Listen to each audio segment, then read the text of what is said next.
Welcome and thank you for tuning in to our webinar. And this is going to be going over the buying process in Spain and various things that you need and what's required from you and how simplified the process has now become. And we're also going to be touching on things like the Golden Visa as well for anybody who is interested in that as well. I'd like to welcome Louise, who is here from Imont. She's going to basically give us the lowdown and really, if you guys have any questions, no matter how small or big you think they are, just drop them in the chat and we'll cover them at the end. But I would like to hand the floor over to Louise, who will commence the webinar. Hi, good morning, afternoon. As Ben has said, it's a nice hot day here in Spain. I'm here from Imont Legal. I deal with all the clients that are from the UK or that are British speaking, shall we say, and help them through the process of buying properties. The process nowadays, to tell you the truth, has simplified a lot, but we still have to be obviously very cautious of how things are doing. It's going to depend on what kind of property that you are deciding to buy on. Resale or new properties, but things here we have been able to do a lot of things. So a lot of the clients that, for example, with this kind of situation, can still carry on buying, and we can still carry on moving forward with if you have found your property that you are looking for. So really to start off is find your property that you're looking for, even if it's online or in process in seeing the property yourself. And then with the initial part would be is to put a deposit down on the property. These deposits normally tend to be between 3,000 and 6,000 euros around about. And then from there on, what we will be doing is checking to make sure that property is totally fully legal. If it's a new build, we make sure that all the building licenses are in place, that the land belongs to the builder, and that everything's okay. On a resale property, we're going to make sure that there is no debts on the property, because here in Spain, debts do go with the property. They don't go with the owners. So we have to make sure that everything is okay and that everything that's on the property is meant to be there. For example, swimming pools, etc., tend to be there, but legally is sometimes not there. So we'll be checking all those kind of things. After that, we'll be able then probably pass the deposit over to the builder or to the owner. And we would also then ask for your NIE number. Now, an NIE number is like a national identification number. So once you have it, it will be there all the time. That never runs out. Now, to be able to do that, we'd be asking for power of attorney. Now, power of attorney isn't that bad as it sounds. It is just something that you have in place, and we would always ask permission to be able to use it, but it does help you go through this buying process. Now, for power of attorney, you can either do it here in Spain or you can do it in the UK or in your country. So it's not something that you have to be here for, but if you're here, obviously it's quicker to do it here. If not, it can be done in your country to be able to move forward. With your NIE number, now it's something that you need to be able to buy a property, but not just a property, anything with a large amount of funds. They're going to ask you for that identification number.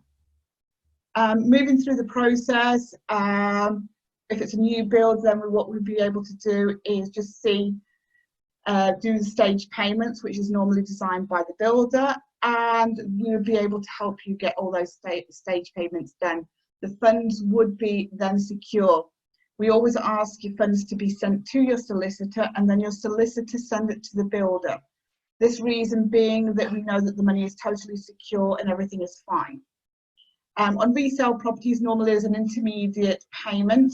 Usually it's around about 10%, roughly, depending on the agreement that's done, because it is a private contract between seller and buyer. Nearer to completion, we'll be able to complete on the property for you, which we do suggest to do for you, because it's a very simple process to be done. But it's a lot easier for people, especially on new build, because when we buy your property, there is no water and electricity connected. It can take about 10 days to do. So if you move over, you won't have utilities. So that way, when you come over, you would just need to literally move into your house. We'd make sure that your utilities are all connected, everything is all connected for you literally to move in.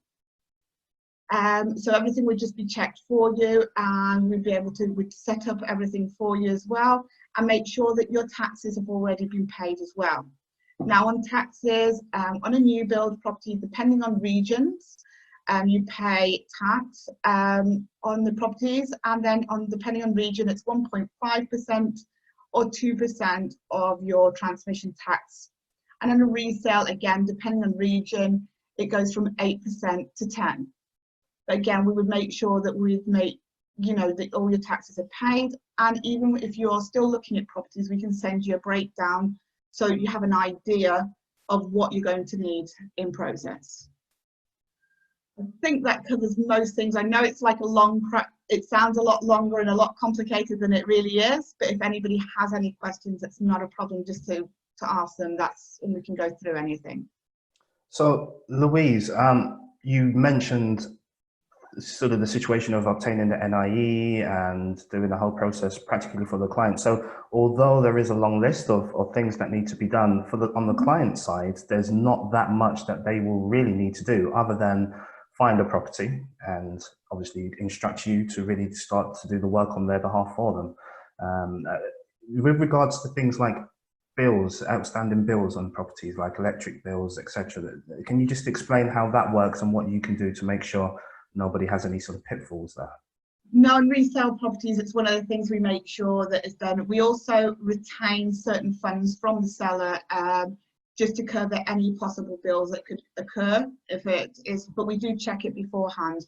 Here in Spain, there is always a limit in between. It's in the UK, you kind of like phone up your electric company and say, my meter is this, and they cut it off from there. Here it just goes by monthly payment, so we always retain from the seller any kind of bills, a certain amount of money just in case. But even at that, we would have phoned up all utility companies, make sure that there's no debts on there, and we wouldn't suggest to the client to go ahead if there was anything larger than that.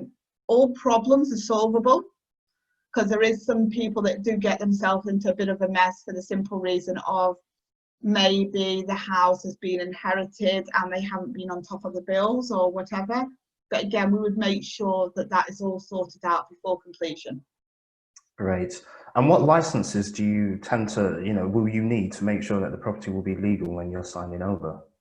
On a new builder, before any funds go over to a builder, if you instruct Imont or not, no funds should be sent to a builder without a building license. As soon as there are a building license that is actually valid, the person responsible for those funds is the bank. So that means that your funds are safe. We also, on some builders, we ask for bank guarantees. Now, bank guarantee, it means that the funds are blocked in the builder's account by the bank and is not released from the bank until the builder has completed on the property. But again, as soon as there's a building license in place, your funds are safe. There's also, this is why we ask clients to send the funds to us, and then we send it on to the builder, because we do it in a specific way to make sure everything is safe. Brilliant. We've just had a few people join just slightly later than scheduled. Do you mind just bullet pointing exactly how an acquisition of a property will take place in a very sort of simplified manner? Yeah, of course. So what we were saying is that on a general basis, you would need find your property, which is the initial thought, make power of attorney, pay a deposit for the property to take it off the market. We then do the checks on new build to make sure it's got building license, and on a resale, make sure there's no debts on the property. Make sure all stage payments are done through a legal way and a safe way. Then we go on to completion, and from NIE numbers, before that, you'd have your NIE numbers, completion, and then we've set up all your bills for utilities.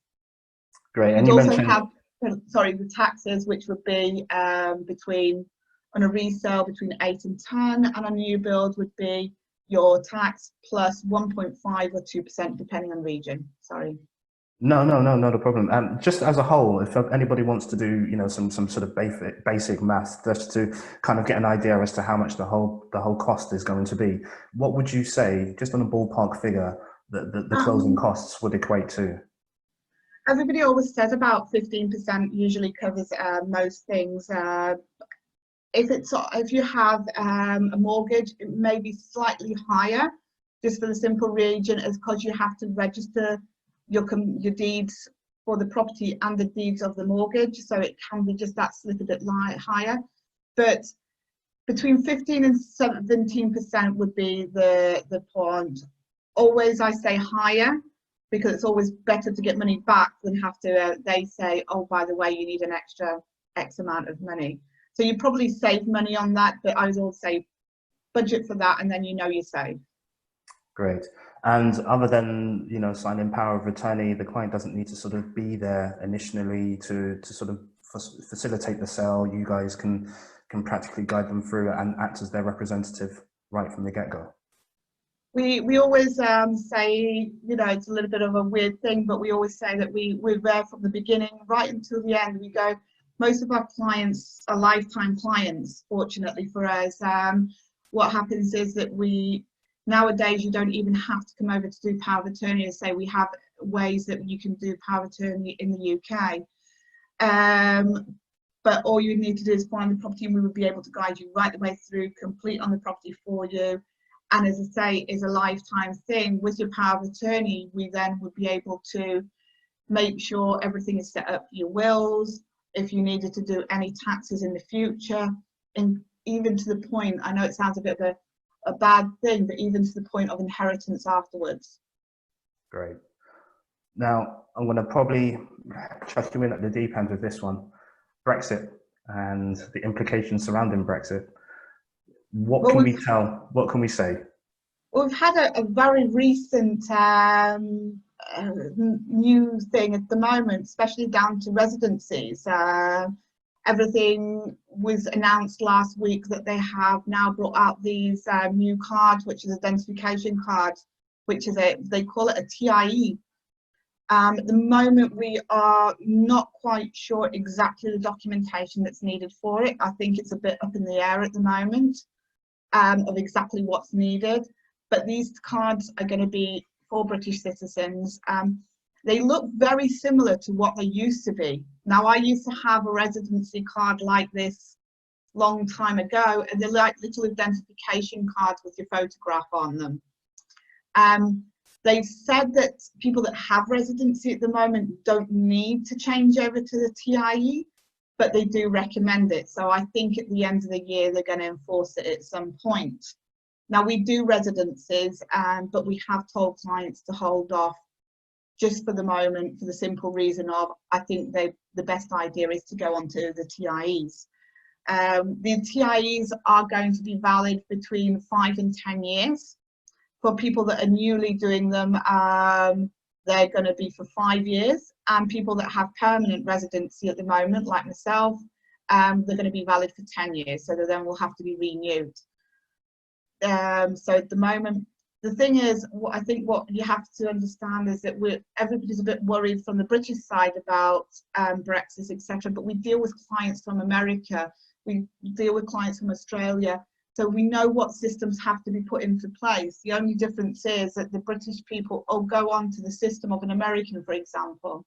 So will they be able to buy the properties? Yes, of course they will. It's just a case of you may need a little bit more paperwork, which is what will be necessary. Right. And how long, let's say, for instance, from what we know, taking it on face value for now, a client wants to stay here for, let's say, 3 months, 4 months, 5 months, sort of post-Brexit, is that going to be possible? What sort of time duration is likely?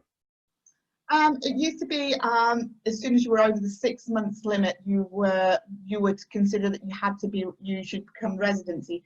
Now they've put it down to 3 months every 6. So it's very similar, but it's just a case of they're doing it a different way around. Before you were able to stay just on the 6 months mark, now it's 3 months, and then you have to go back and then try again, if you know what I mean, kind of thing. again, they're still into negotiations. Things are still being put in place. The good and the bad thing, I don't know what it really is, to tell you the truth. They're not going to extend the negotiations, so everything will be clear by the end of the year. I just think it's things, I think if we hadn't have had all the outbreak at the moment, things would have been a little bit more advanced, but obviously with the pandemic, etc., it's just probably slowed things down a little bit more. But people got to take into account that we can move everything forward. Everything is in place to be able to move forward, even if the situation is a bit more complicated. Sure.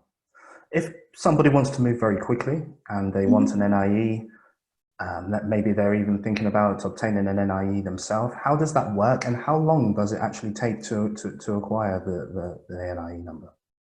As soon as we have power of attorney, which power of attorney can take, if you're here, it's done instantly. If it's in the UK, it depends on how quickly your notary in the UK can get the documentation over to us, but your NIE number can be done in 2 weeks' time. Great. If, say, someone wants to buy a property, will they need to have a Spanish bank account?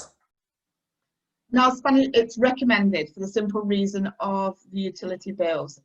You don't actually need one. You can put your water, electricity to a UK account, but it can get a little bit more complicated. We recommend that you have a Spanish bank account, but it's not necessary if you don't want to. Okay, and for closing on the cost of the property, if they're paying cash, they don't need the bank account. They can just simply do a transfer from the UK, or maybe using a money transfer company to get a better exchange rate, and that's absolutely accepted and A-OK. That's fine. They would send it directly, the client, straight into our account, and then we would pay it via either a Spanish banker's draft or by transfer. Great. So can you just sort of touch on the golden visa, and just on a very loose basis, because obviously it's it's on a case-by-case basis, how it works and what it means? What do you actually get with the golden visa? Golden visas are a little bit, as I say, there are properties over 500,000 euros that have to be, buying. And what it gives you is possibilities for the residency.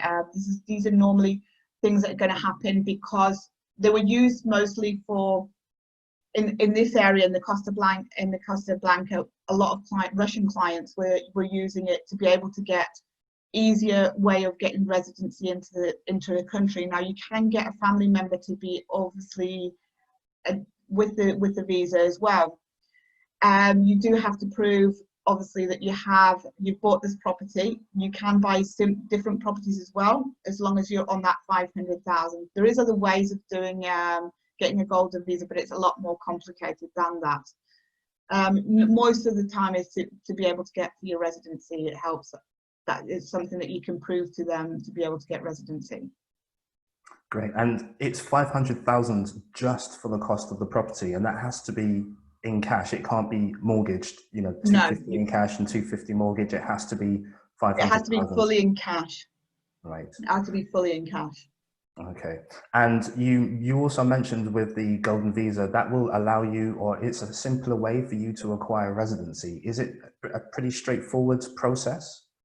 It's yes, it is a straightforward process. It does take a little bit more time, but it is a straightforward process to be done. And again, something that we can help you do with that. You would probably need a full photocopy of your passports, etc. But it's a quite simple process to be done. Brilliant.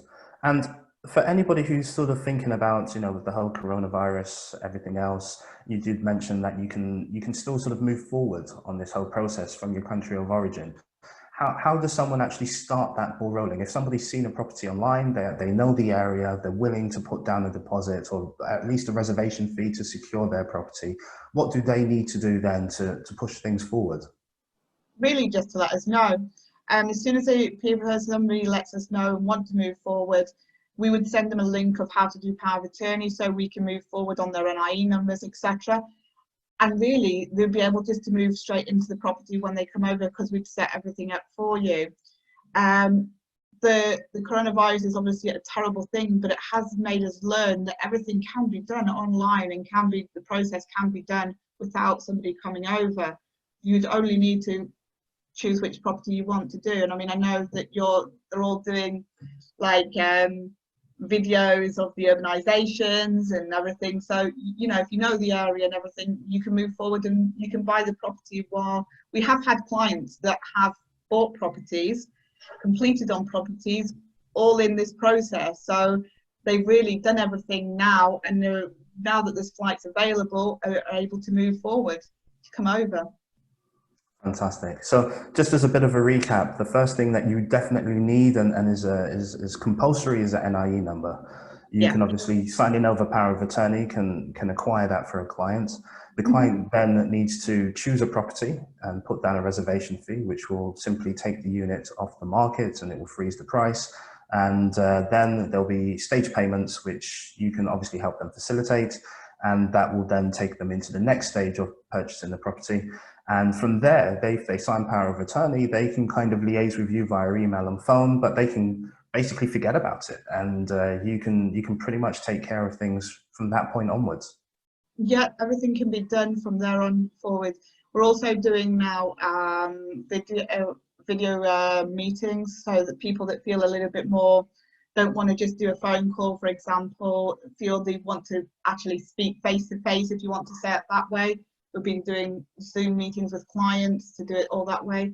But really, we can move everything forward so that they would only have to move into the property. Great. There's a bit of confusion, and well, I think it's down to terminology. Capital gains tax. Can you sort of explain how that works here, or the equivalent of how it works here? Capital gains, it just depends on how much you purchase the property. When you buy and sell properties, if you've bought a property, for example, at 100,000 euros and you sell it for 150, that's when you're going to get the capital gains. Now it's only on that 50,000. Now it won't even be on that 50,000. It will also deduct any payments to the notary, commissions that were paid. So there's a lot of costs that go into it to try and deduct it from there. So you will have a lot of deductions for it, but you only pay it on that amount. So it's not that big amount if you're selling it. Most of the times that you can come probably mostly clear. Great. And there is also a bit of confusion with freehold and leasehold properties. Can you just give us a bit of information on that as well? Here in Spain, you don't really get leasehold properties. All properties, the ground is yours, everything's yours. It's not something like in the UK that the land is for 100 years or something like that. Here in Spain, the land belongs to the builder, and the builder sells you the land and the house. So it is yours for as long as you want to have it, forever, if you want to say it that way. So you don't have that problem here in Spain. Great. Had a question that's come in. It says, can the 500,000 euros be used to purchase more than one property, or is it just one property to qualify for the golden visa? It's normally in one property. That's all there. There is ways of getting it in if it's on different properties, but usually it should be on one to secure your residency, if that's what you're looking for. Right. I think that's very concise and quite straightforward. Pretty much covered everything that you need in order to purchase a property. We'll just see if anybody has any questions. Please feel free to enter them in the chat, and we can discuss them now. If anybody does have anything, any questions that are that are more personal to yourselves, they can contact me by email. I mean, we don't charge for anything like that. It's just a case of sometimes people have like more personal questions, if they want to say it that way.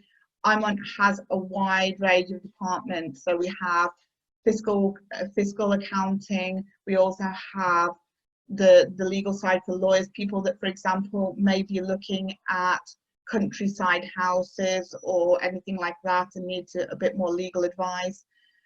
Don't hesitate, just contact us and we can aim you in the right direction anyway. Brilliant. And that also goes from ourselves. If you have any questions and you don't want to sort of speak on this forum, please feel free to get in contact with us directly, and we can have a chat in private. But I think That sums up everything. I don't think there's any more questions coming in. We'll just wait a couple of moments to see, but there is one that's come in regarding driving over here. If you are on a UK driving license, can you shed some light on that at all? You are only meant to drive on a UK driving license as it stands at the moment for 6 months, and you should swap your driving license over to a Spanish one. But it is literally a swap. You don't need to do anything. You don't need to do anything. You literally give in your UK driving license and you get a Spanish one back. And what about, I presume then, if you have a European driving license and let's say, for instance, you're from Ireland and you've got a European license, that's okay. You can quite happily use that, not a problem. Yeah, no problem at all. Fantastic. And with regards to the whole purchasing process, is there a set level? So the more services that's needed, does that sort of tend to go up in cost, or is there everything sort of set just at a general cost, depending on everything's set on a general cost, as in, for example, on the tax, as we said, you've got the if it's resale between 8 and 10%.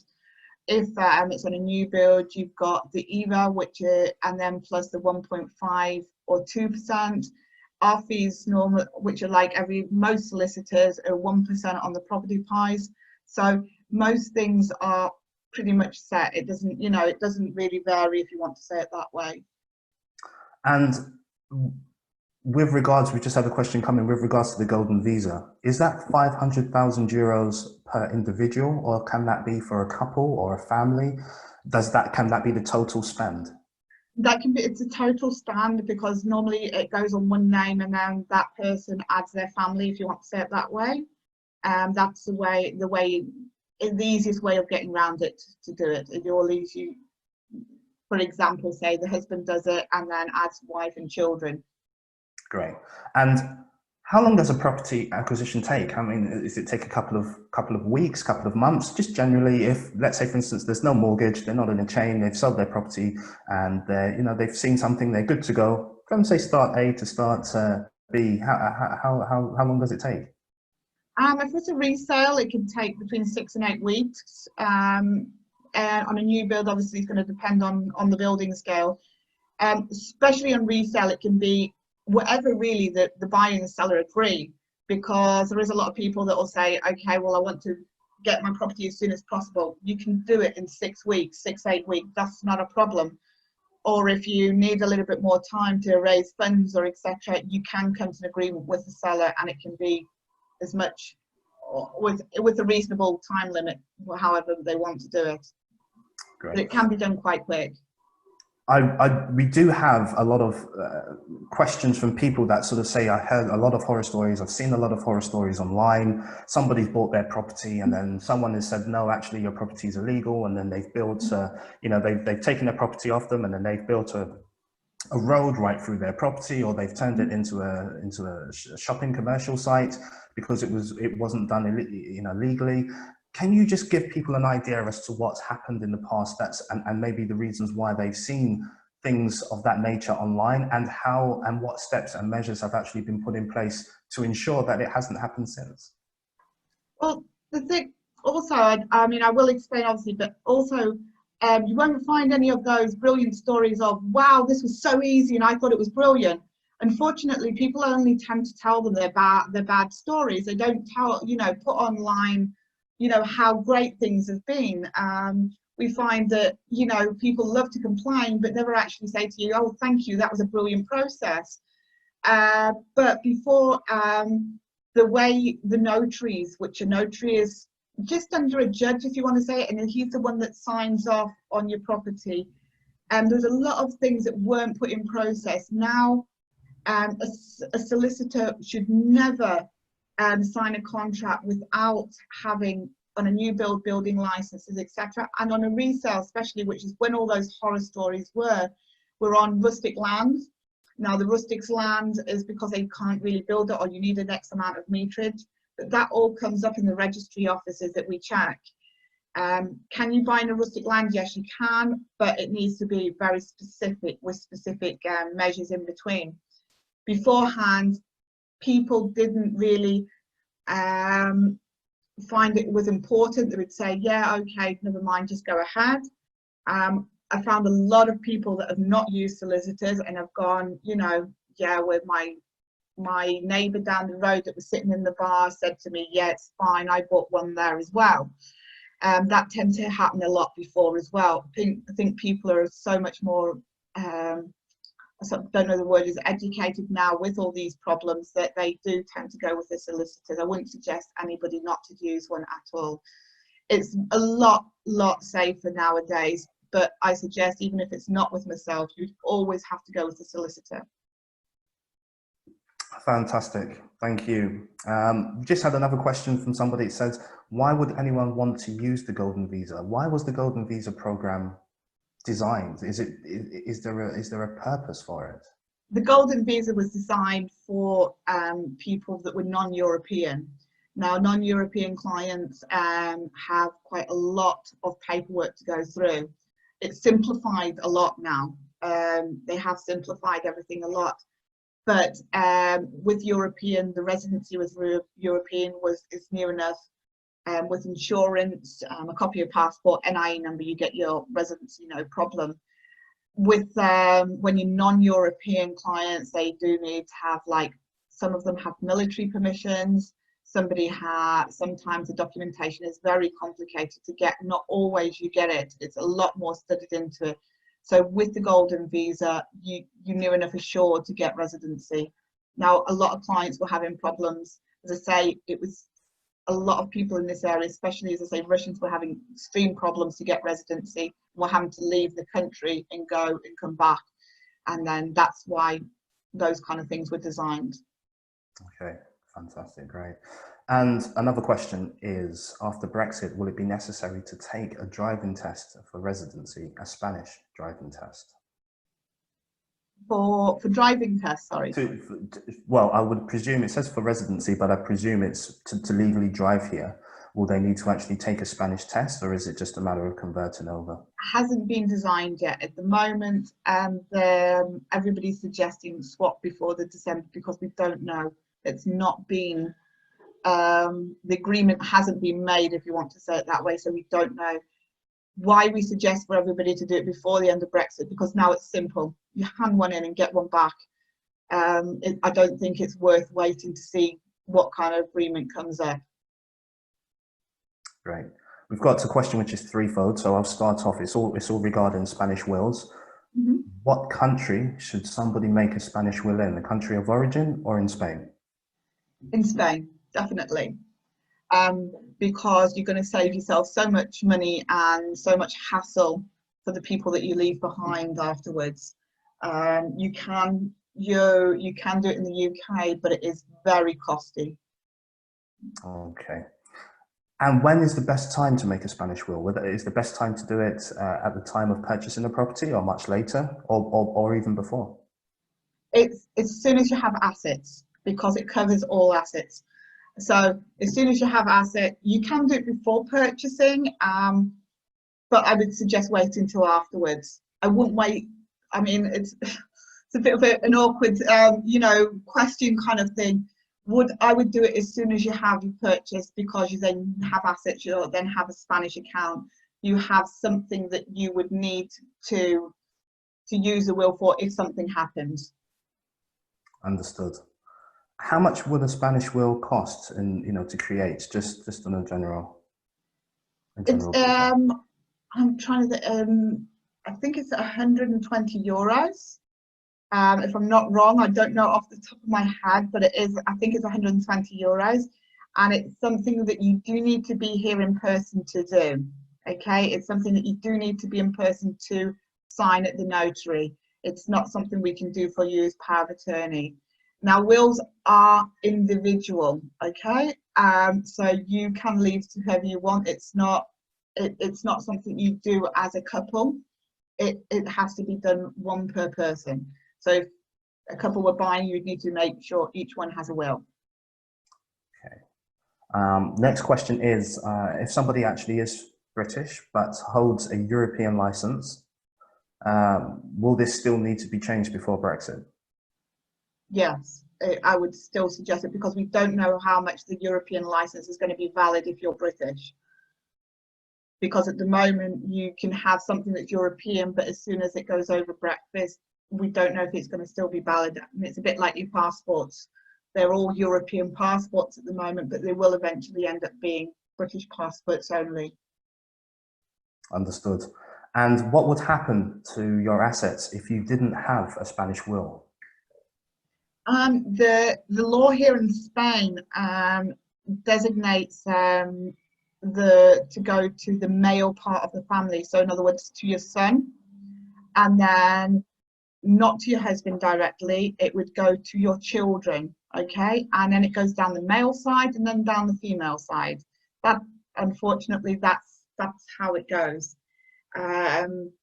People in the UK can contest that and then prove that they have a will in the UK, but certain percent of that assets would go to your son first. Great, thank you. Another question is, I am British, I think it says Hong Kong passport holder.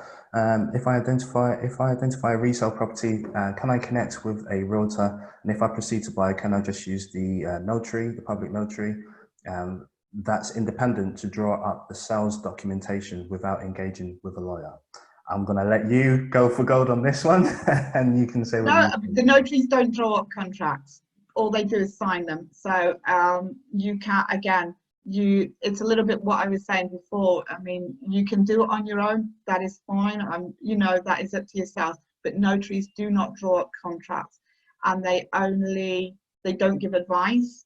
They only go with the document that's given to them. So can you go with the notary? Yes, of course you can, but you will need to take your contracts, and it does have to be in Spanish. The English language is not valid here in Spain, so all contracts must be in Spanish, Spanish done. But again, it's up to yourself. Obviously, I wouldn't suggest it. As I say, it doesn't have to be Imont, it can be anybody, but I wouldn't suggest it, but the notaries won't do that for you. Yeah, absolutely. It's definitely advisable to seek a legal representation. I would say, for the money that anyone thinks they're going to save, for the pitfalls and how much it could cost you if you don't seek legal representation, it's just not worth the risk. So no, I totally agree with you there. We've had a few people that did sort of join in a little bit late again. So do you mind just very, very quickly going over the buying process again and how that works? Okay, so we as I was saying, that obviously the first thing you're going to do is find your property, and then pay a deposit, which will take your property off the market, and also, as Ben explained before, make sure that your price is stable.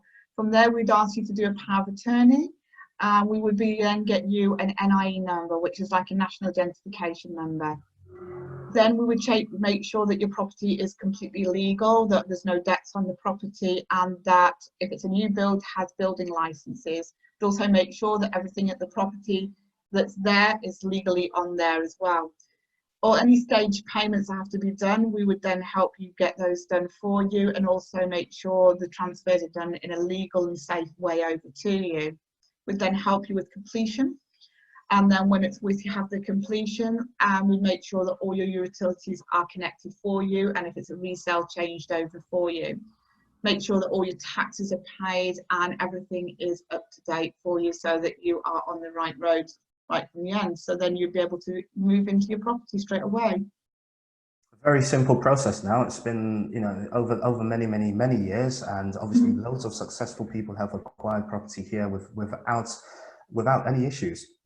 So, you know, it does work, you know, the system does work, and it's very, very easy. And you and your team do a fantastic job in making people feel quite comfortable, and really, they don't really have to get their hands dirty. They can just literally pick their property, you know, give you all the information on it, and pay the reservation fee or their deposit. And then you guys can start to do the due diligence needed to make sure it's correct and legal and above board.